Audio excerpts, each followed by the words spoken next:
What's up everyone, Darcblade back with another Mass Effect 3 multiplayer class guide. Today we are going to take a look at another N7 class, the N7 Paladin. The N7 Paladin is a great tanking class and defensive class thanks to its onmi-sheild and its various tech abilities such as energy drain. Now as always, I spec my characters for the harder difficulties in Mass Effect 3's multiplayer. I put maximum points into energy drain, mainly putting points into armor boost to reduce the amount of damage taken, although you could put points in damage, depends how you feel at the time. I put points into recharge speed rather than drain, simply because I want to use energy drain as much as possible, especially if I'm going to be taking damage. For the last points I put them into damage rather than radius, although to be honest, both options are quite good. I skipped out Incinerate simply because unless I could get to rank 6 and combine it with Snap Freeze, I didn't feel it was that useful for this spec. Anyway, Snap Freeze. I put points into damage and weakness over the tech combos. This is because I wouldn't be focusing on tech combos solely, and I wanted a greater debuff that would benefit the team. I put points into Cryo Explosion as well, as this makes shield targets take more damage, which is good for everyone, not just you. Finally, I put points into Reach, as Snap Freeze does have quite a short range. For N7 Paladin, I put points in power damage and weight reduction. For Shield Mastery though, I went for Fire Shield over Cryo Shield. This is because I haven't taken any points in Incinerate, and the dot from Fire Shield can activate and set off tech combos related to Incinerate, whilst the Cryo Shield is already covered by Snap Freeze. Anyway, the weaponry. To be honest, any weapon can be good with this character. I go for a submachine gun and pistol because I still want my recharge speed to be quite quick in order to be able to use Snap Freeze and energy drain as much as possible.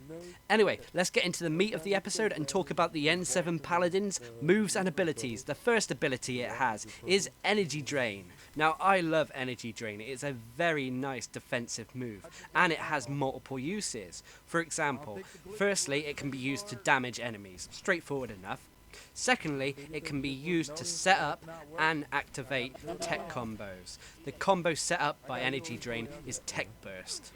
For those of you who don't know already, Tech Burst is basically when you hit someone with energy drain and follow that up with a second tech move, for example Snap Freeze, that initial target who was hit with the energy drain will electrically explode, dealing extra damage to themselves, but also dealing damage to anyone else who are standing near them. The third and probably most useful use for the energy drain is that it can be used to restore your own shields. Unfortunately, this only works against certain types of enemies. It only works against enemies who have shields or barriers or who are classed as synthetics.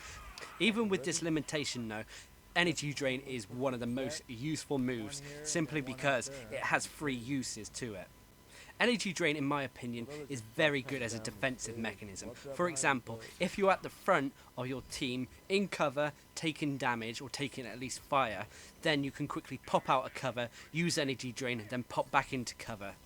Another way with the N7 Paladin would be to use it in combination with your onmi-sheild. For example, you place down your onmi-sheild and you're getting pounded with enemy damage. If there is a leeway or break in the enemy's assault, then you can quickly pop out, cancel your shield, use energy drain, replenish your shields, and then replace the onmi-sheild back up to take the enemy assault on again. Now the second ability that the N7 Paladin has is Incinerate. Now I personally haven't put any points into it, but I can also see other builds including it because it still is quite valid, especially if you put points into rank 6 to increase damage against chilled or frozen targets. Basically, you would freeze or chill targets with Snap Freeze and follow that up with Incinerate.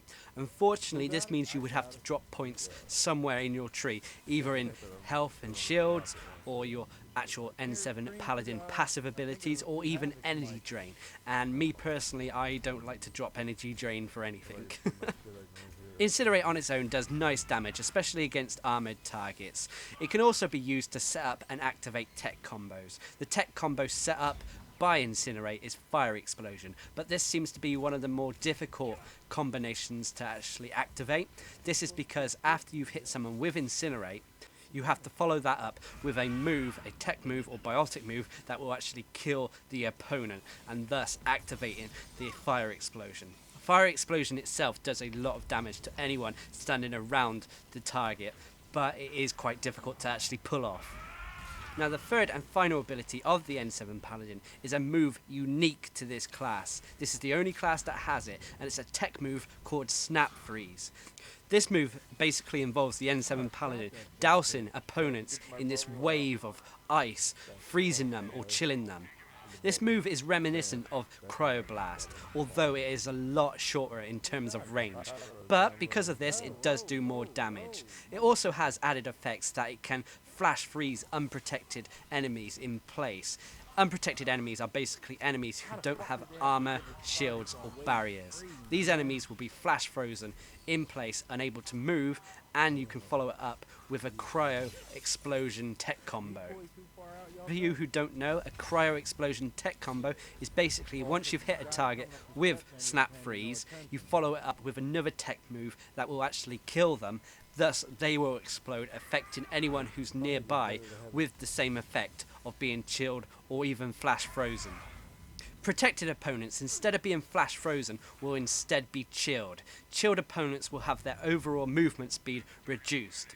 Also, armoured opponents who are also chilled will have the effectiveness of their armour reduced. This is quite good for the team, as this means these armoured opponents will go down faster and not take as much firepower to bring down.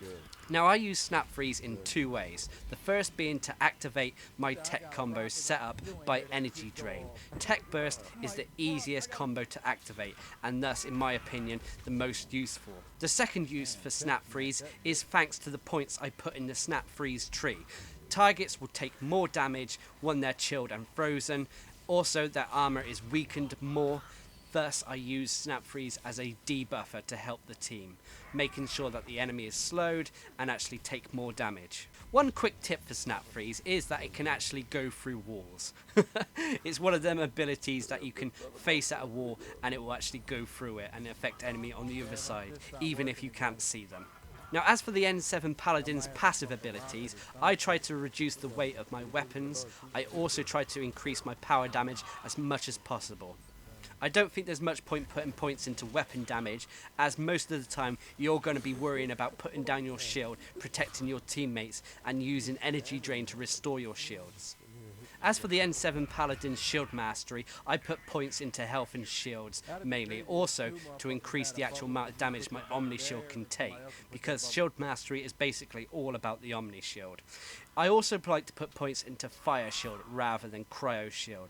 The effects of cryo shield are pretty much covered thanks to Snap Freeze, but because I haven't put any points into Incinerate, Fire Shield is a preferable option for this build, simply because the dot from Fire Shield can be used in similar ways to set up and activate the tech combos related to Incinerate. The N7 Paladin is a human, and its avoidance rolls are exactly the same as any other humans. It does have slightly higher shields though than the average human. It also has a very unique melee system, which is entirely focused around the omni-shield. Basically, for the N7 Paladin's heavy melee, it will, instead of actually meleeing someone, slam its omni-shield into the floor to protect himself and teammates from damage. The shield will stay there until you cancel it by doing another move or an enemy breaks it. Just be careful when an enemy is about to break it, because the shield cannot take infinite amounts of damage. The N7 Paladin only has one melee move, and that is pretty straightforward. It's a shield bash. You do this by quickly tapping the melee button instead of holding it for a heavy melee. This is quite a strong melee move, and it is quite funny when you knock enemies flying with it. As for weaponry, like I said at the start of the video, go with whatever feels comfortable with you, but don't weigh yourself down too much, as it's still quite beneficial to use your abilities as often as possible. The N7 Paladin is a great team player, able to soak up a lot of gunfire and protect your team from damage. Just remember the limitations of your Omni-Shield, and remember to use Energy Drain when needed. Anyway, I've been Darcblade, bringing you my guide to the N7 Paladin in Mass Effect 3's multiplayer. Hope you enjoyed the video, thanks for watching, subscribe and like for more. 25.